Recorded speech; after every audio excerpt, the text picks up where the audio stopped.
Great to see you, Graham. I think a lot of people probably haven't seen you probably since you left Chelsea, April of last year. Has that been a deliberate ploy to stay away from the limelight? It has, to be honest, yeah. Spend some time with the family, connect with them after a 12-year journey, which has started in the fourth tier of Swedish football and ends in the last eight of the Champions League. It's a journey that doesn't come for free, and it's nice to be able to spend some time with them, connect with them, and see what the future brings. And for you, really, as a coach, the first real bump in the road, how hard was that to accept? How hard was it to handle?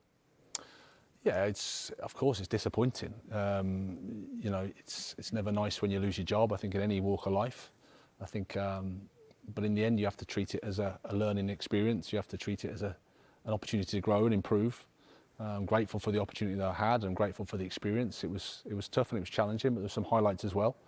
And like I said, it's about putting it into perspective.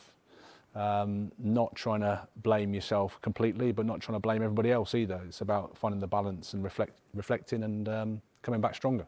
I read an interview last week in which you gave, in which you talked about that anger and bitterness and frustration that you felt. I think the first thought was, well, you're perfect to be a pundit now.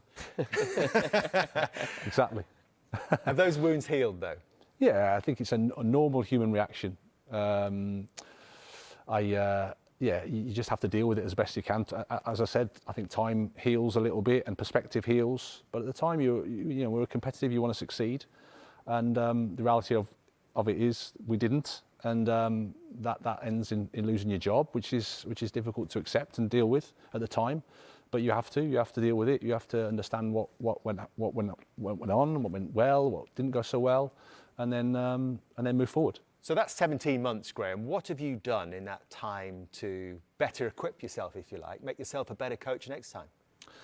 Yeah, it's a combination of lots of things. I think, again, as I said, connecting with family and friends, getting that perspective, trying to put the whole 12 years, 13 years into a picture rather than just focus on the 7 months. And then I got my football fix from going on courses, education, trying to see people working in their own environment.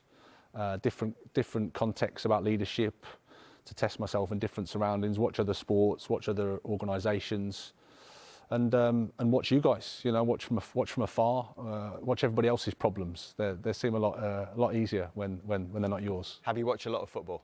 Yeah, I have.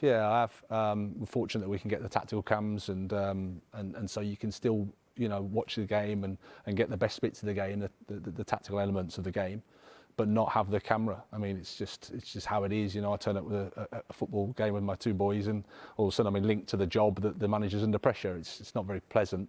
So, but it's been nice to take my lads to football. It's been nice to do that, and it's nice to watch it in my own house, away from the prying eyes of the media and the scrutiny that comes with the job, ultimately.